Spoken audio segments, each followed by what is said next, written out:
अस्सलामु अलैकुम वरहमतुल्लाहि वबरकातुहू। मोहतरम नाज़रीन, उम्मीद है आप सभी खैरियत से होंगे। शमसी रहीमी की इस वीडियो में हम आपको खुशामदीद कहते हैं। आइए शुरू करते हैं आज की अहादीस को शुरू करने से पहले आपसे दरख्वास्त है कि अगर हमारे चैनल पर नए हैं तो सब्सक्राइब ज़रूर करें और साथ में बेल आइकॉन को भी प्रेस कर लें। आज की पहली हदीस है इत्तक़िल्लाह हैसुमा कुन्ता। इस हदीस का तर्जुमा है जहाँ भी रहो अल्लाह से डरते रहो। इंसान को चाहिए जहाँ भी हो, जिस हाल में भी हो, हमेशा अल्लाह से डरता रहे, क्योंकि अल्लाह हमेशा इंसान को देख रहा होता है। तो जब इंसान के अंदर यह खौफ होगा तो इंसान बहुत सारे गुनाहों से बच जाएगा और नेक काम करने की तौफीक होगी। अगली हदीस है अलमरउ अला दीन खलीलिही।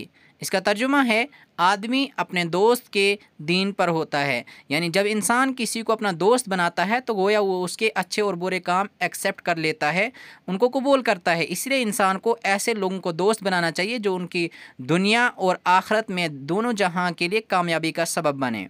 अगली हदीस है ज़य्यिनुल कुरआन बिअस्वातिकुम। इस हदीस का तर्जुमा है कुरान करीम को अपनी आवाज़ों से मुज़य्यन करो। मुज़य्यन करना यानी उसको बेहतरीन आवाज़ से पढ़ना। जो आपकी सबसे अच्छी आवाज़ है उसमें आप कुरान की तिलावत करें। ये प्यारे नबी सल्लल्लाहु अलैहि वसल्लम का इरशाद है और अल्लाह ताला भी ऐसी आवाज़ को पसंद करते हैं। अगली हदीस है ला तजालू कब्री ईदा। प्यारे नबी सल्लल्लाहु अलैहि वसल्लम ने फरमाया कि मेरी कब्र को ईद ना बनाओ, यानी उसमें उर्स वगैरह जो किया जाता है बाकी कब्रों में, जो आजकल हम देखते हैं, ऐसे काम मत किया करें, क्योंकि इससे जहाँ लोग अच्छी नीयत के साथ आते हैं वहाँ बहुत सारी खराबियाँ लेकर भी आते हैं। इसलिए ऐसी चीज़ों से बचना चाहिए। अगली हदीस है हुस्नुस्सुआली निस्फुल इल्म। प्यारे नबी सल्लल्लाहु अलैहि वसल्लम ने फरमाया सही ढंग के साथ पूछना आधा इल्म है। यानी इंसान जब किसी से सवाल करे, जब किसी से कोई बात पूछे तो बेहतरीन अल्फाज का इंतखाब करके सवाल पूछना ये भी आधा इल्म है। इसीलिए हमें जब भी किसी से सवाल करना हो तो बेहतरीन अल्फाज का इंतखाब करें। अगली हदीस है इस्तौसु बिन्निसाई खैरा। प्यारे नबी सल्लल्लाहु अलैहि वसल्लम का फरमान है तुम औरतों के साथ हुस्न सलूक करने में मेरी वसीयत कबूल करो। यानी औरतों के साथ जिस तरह ज़माने जाहिलियत में बुरा सलूक किया जाता था वैसा सलूक रवा न रखें, उनके साथ बेहतरीन अंदाज और नरमी के साथ पेश आएँ। अगली हदीस है मल्ला यरहम ला युरहम।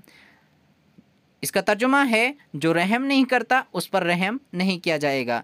यानी जो लोगों पर, जो अल्लाह की मखलूक पर रहम नहीं करता है उस पर भी रहम नहीं किया जाएगा। इसीलिए हमें देखना चाहिए कहाँ रहम की ज़रूरत है तो वहाँ रहम करना चाहिए। अगली हदीस है अलमरउ मअ मन अहब्बा।